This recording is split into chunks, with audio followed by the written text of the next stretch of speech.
से चल रही है। राहुल जी की यात्रा मणिपुर से प्रारंभ होकर पूरे नॉर्थ ईस्ट जो राज्य हैं वहाँ से होते हुए बंगाल की धरती पे और कल वो बिहार आ रहे हैं और पूरी तैयारी प्रदेश कांग्रेस कमेटी की ओर से पूरी तैयारी है और लोगों में बहुत उत्साह है।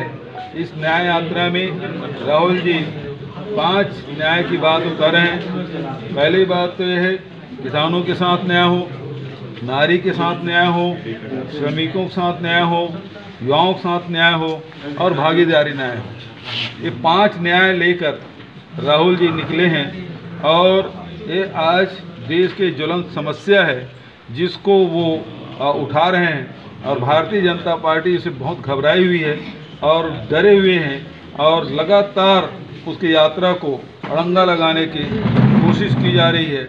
हमने आसाम में मैंने खुद देखा, मणिपुर में भी किस प्रकार से हुआ उसे सब लोगों ने देखा है। तो लगातार वो प्रयास भारतीय जनता पार्टी बहुत निचले स्तर पे जाकर इस न्याय यात्रा को रोकने की कोशिश कर रहे हैं, लेकिन हमारे जो साथी हैं, आम जनता है, उसे बहुत बारीकी से देख रहे हैं। चाहे युवा हो, चाहे महिला हो, चाहे वो श्रमिक हो, चाहे किसान हो, सभी लोग इसको बहुत बारीक नज़र से देख रहे हैं और बहुत उत्साहित हैं राहुल जी की इस न्याय यात्रा से। जदयू के में से खबर आ रही है कि कांग्रेस की वजह से महागठबंधन में दरार हुई है, हम लोग इस तरह का हम लोग किए। कांग्रेस पार्टी ने हमेशा कांग्रेस ने ऐसा क्या जिद किया, क्या हट किया कांग्रेस? अब उसको तब ऐसा है कि अब छोड़ के गए हैं तो कोई न कोई बहाना चाहिए, तो बहाना ढूंढ रहे हैं। तो बहुत आसान बहाना है, कांग्रेस पे थोप दो उसको। तो सभी प्रकार से उसे ऑफर भी किया गया लेकिन वो नहीं माने।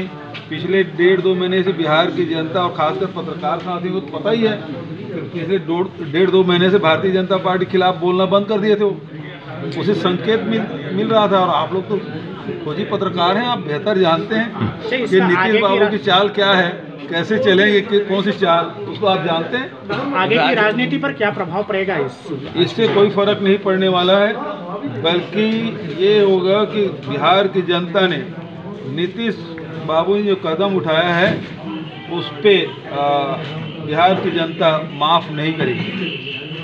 विधायक दल की बैठक पूर्णिया में होने का क्या मतलब रहा, क्यों आखिर हुआ ये, आप लोग क्यों ऐसा? कारण से कि न्याय यात्रा की तैयारी करना है। सभी विधायकों को 3 दिन तक की जो न्याय यात्रा चलेगी उसमें सबकी जिम्मेदारी दी गई है। ये ICC हमारे अजय भाई हैं और PCC चीफ और शकील भाई जो CLP लीडर हैं, वो उन लोगों ने ये तय किया है कि सभी मुख्य बिंदु पे जहाँ से राहुल जी गुजरेंगे वहाँ तीनों दिन विधायकों को जिम्मेदारी दी गई है और इसलिए यहाँ बैठक आयोजित की। इंचार्ज भाई अजय कपूर जी और सभी हमारे 19 से 18 विधायक आज की बैठक में उपस्थित थे। नहीं आ रहा कहीं। एक विधायक के स्वास्थ्यगत कारणों से वो नहीं पहुंच पाए हैं, वो भी देर रात तक वो पहुंच जाएंगे। तो कांग्रेस विधायक दल के बारे में जो शिगुफा छोड़े थे कि कांग्रेस में टूट फूट होगी, कांग्रेस के विधायकों ने जो एकजुटता दिखाई है और पार्टी के प्रति अपनी निष्ठा और नेतृत्व के प्रति जो आस्था व्यक्त किया है, उसके लिए मैं उन्हें बधाई देता हूं, शुभकामना देता हूं। कांग्रेस विधायक दल और कांग्रेस पार्टी एकजुट है।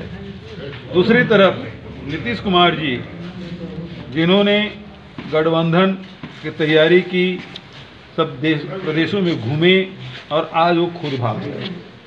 उन्होंने कहा था कि भारतीय जनता पार्टी में के साथ हाथ मिलाने के बजाय मैं मिट्टी में मिल जाना पसंद करूंगा। आज मैं कह सकता हूं कि आने वाले समय में ये साबित हो जाएगा कि आज नीतीश बाबू ने जो कदम उठाया है वो राजनीतिक आत्महत्या का कदम है और निश्चित रूप से ये आत्मघाती कदम उन्होंने उठाया है और इसकी बात उन्होंने खुद ही स्वीकार कर लिया है उनके जाने से। बल्कि ये बात भी सिद्ध हो गया है कि भारतीय जनता पार्टी जो 400 पार के जो दावा कर रहे थे, उनका दावा खोखला है। वो अपने बूते नहीं आ सकते और उनको बिहार जैसे राज्य में जो सामाजिक न्याय की धरती है वहाँ उनको तोड़ फोड़ करने की और नीतीश बाबू की बैसाखी की आवश्यकता उनको पड़ी। इससे स्पष्ट हो जाता है कि उनके दावे केवल खोखले हैं। आपकी तरफ से कोई सवाल हो? एक कौन विधायक अनुपस्थित है? एक विधायक जो अनुपस्थित है विश्वासगत कारणों से सिद्धार्थ विक्रम के विधायक वो भी आ रहे हैं, उनका फीवर था इस वजह से शाम तक पहुंच जाएंगे।